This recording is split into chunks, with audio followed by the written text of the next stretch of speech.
అవసరం అయితే మేము కూడా సిద్ధం యుద్ధంకు. ఓకే. సో పాకిస్తాన్ అయితే ఇప్పుడు తను ఊరుకునే పరిస్థితి లేదు, చర్యకు ప్రతిచర్య ఉంటుందని మాట్లాడుతున్నారు రాకేష్ రెడ్డి గారు. తప్పేముంది తప్పేముంది అంటున్నా. మేమే రమ్మంటున్నాం మా కొడుకులని. 48లో కొట్టాము, 65లో కొట్టాము, 71లో కొట్టాము, 90 రన్రా ఎన్నిసార్లు అత్తరు రాని కొడుకులారిగా 90,000 సైనికులను వదిలిపెట్టిన చరిత్ర అనుకుంటారా పార్టీ అనుకుంటున్నారా? 90,000 సైనికులని 1971 బంగ్లా విముక్తి పోర్లో దొరికిన సైనికులు వదిలిపెట్టేది అనుకున్నా. సిమ్లాలో పుట్టతోని కేక్ తిన్న పార్టీ అనుకుంటారా మమ్మల్ని? రక్తంకు రక్తం, రక్తానికి రక్తం. సింధూర్ కా బదలా సింధూర్ కా కీమత్ కిస్కు మాలూమ్ అయితే బోల్లేదు మనకు. అడుగనండి వాడి ఆడబిడ్డలు విధవలైతే నా కొడుకులకు అర్థమవుతుంది. 4 రోజుల బిడ్డ 16 నాడు పెళ్లి చేసుకుని 20 నాడు విధవరాలుగా వస్తుంది ఇంటికి. ఏ పాపం చేసినామరా మేము?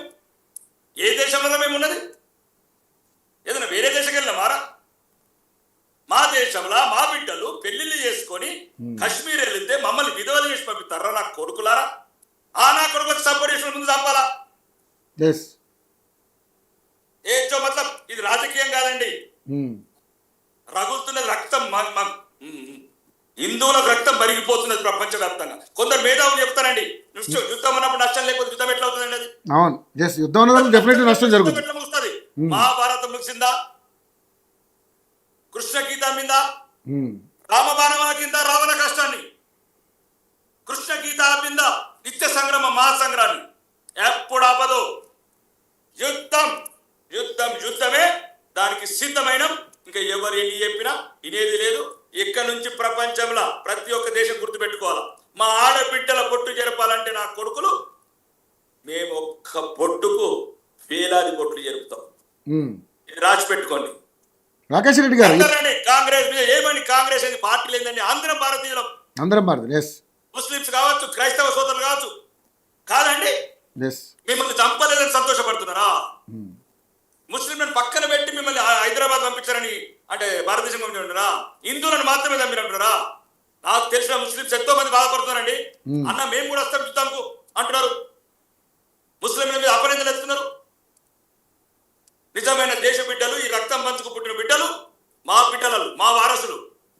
వాళ్ళు ఎవరో కాదు, మా భారతీయులు, వాళ్ళ తాత ముత్తాతలు. మా రక్తం వాళ్ళ రక్తం ఒకటే. కాబట్టి ఎప్పుడు ఎక్కడ కూడా మా ఆడబిడ్డల సింధూరాలు ముట్టాలంటే చూడాలంటే ఇంక రా, ఇది ఒక్కటే మొదలైంది. అక్కడనే కాదు, ఇక్కడ కూడా మొదలు పెడతాం. ఇక్కడ ఉన్న దేశ ద్రోహులు, ఈ దేశంలో తిరుగుతున్న నా కొడుకులు, పాకిస్తాన్ జిందాబాద్ నా కొడుకులు అందరూ చూపిస్తాను తడాగా.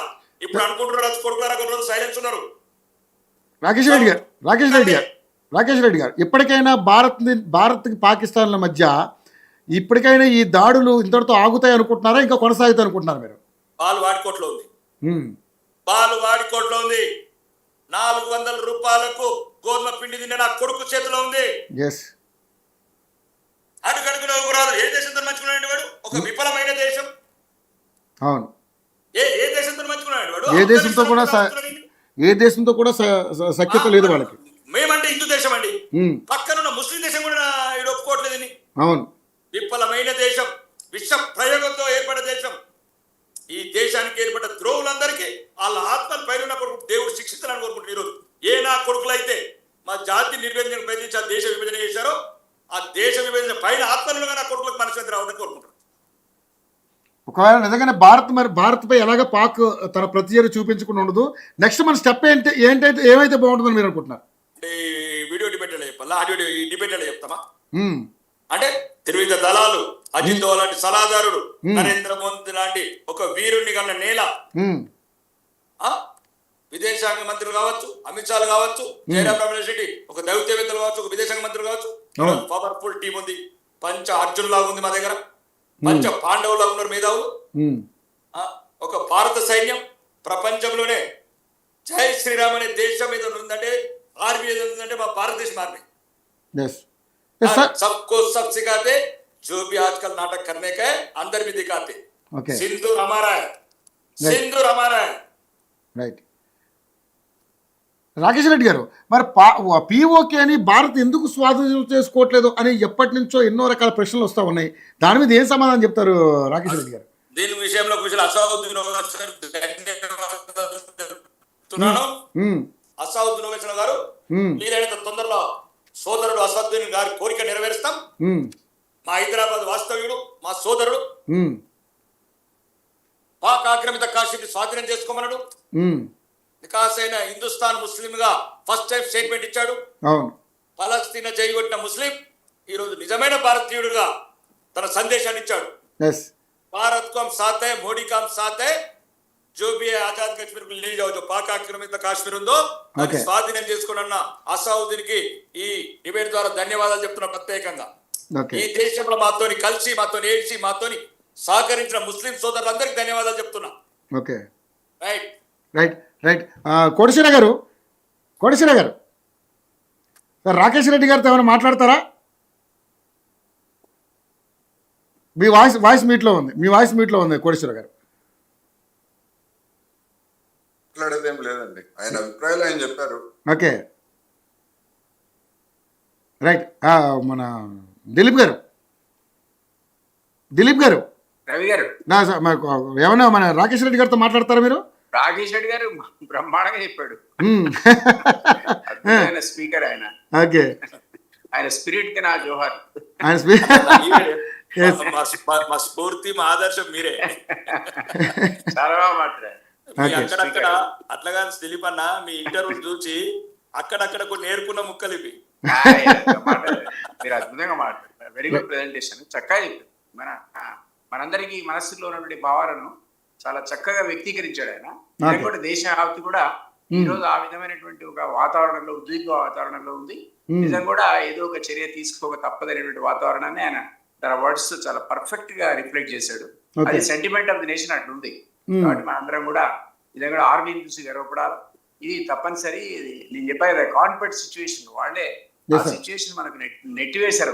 కాబట్టి రాకేష్ రెడ్డి గారు చెప్పింది 100% కరెక్ట్. మనందరం కూడా ఒక తాటి మీద నిలబడితే ఆయన చెప్పాడు కదా, నేను కూడా అవసరమైతే తుపాయి తీసుకొని పోతానని స్పిరిట్ దేశం మొత్తంలో ప్రతి వాళ్ళకి ఉండాల్సిన పరిస్థితి ఉంది. అది ఉంటుంది కూడా.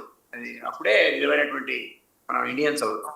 Okay, right. ముఖ్యంగా చూసుకుంటే సార్, మోస్ట్ వాంటెడ్ టెర్రరిస్టులు హతమైనట్టుగా కూడా పాకిస్తాన్ ఉగ్రస్థావరంపై ఆర్మీ చేపట్టిన వైమానిక దాడిలో 2 మోస్ట్ వాంటెడ్లు హతమైనట్టుగా కూడా సమాచారం వస్తుంది. అదే మురిడ్కేలోని లష్కరే తోయిబా ప్రధాన స్థావరంపై జరిపిన మిసైల్ దాడిలో దాదాపుగా ఆసిఫ్ అబ్దుల్ మాలిక్తో పాటుగా మరో సభ్యుడు కూడా ముదాసిర్ మట్టి కనిపించినట్టుగా కనుక వార్తలు వస్తూ ఉన్నాయి. సో నిజంగానే ఎంతమంది అంటే అధికారిక లెక్కలు ఇంకా రాలేదు రాకేష్ రెడ్డి గారు. సో అధికారిక లెక్కలు ఎప్పుడు వెలువడించే అవకాశం ఉందంటారు?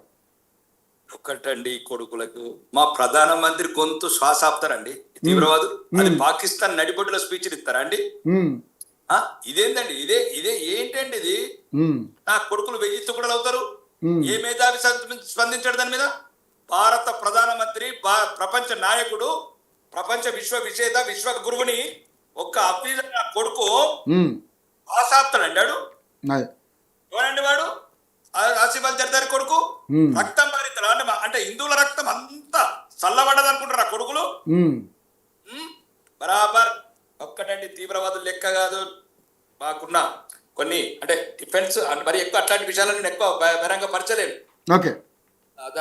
ఇంటర్నేషనల్ కొన్ని ఇష్యూస్ వస్తాయి. కాబట్టి ప్రతి తీవ్రవాది నేరేస్తాం. పాకిస్తాన్ నడిపుడు నవ్వించేది అనే వాడు ఎట్లా మాట్లాడుతారండి? ఒక్క మేధావి స్పందించలేదు, ఒక్క ప్రతిపక్ష పార్టీ స్పందించలేదు. పాకిస్తాన్ నడిపొడ్డుల ప్రధానమంత్రి నరేంద్ర మోడీ గారి శ్వాస ఆపుతాడండి వాడు. మా 120 కోట్ల హిందువుల శ్వాస ఆపినట్లు అన్నాడు. శ్వాస నరేంద్ర మోడీ కాదు, మా శ్వాస, మా ఆశ, మా ధీమా నరేంద్ర మోడీ గారు. నరేంద్ర మోడీ శ్వాస కాదు వాడు ఆపుతున్నది.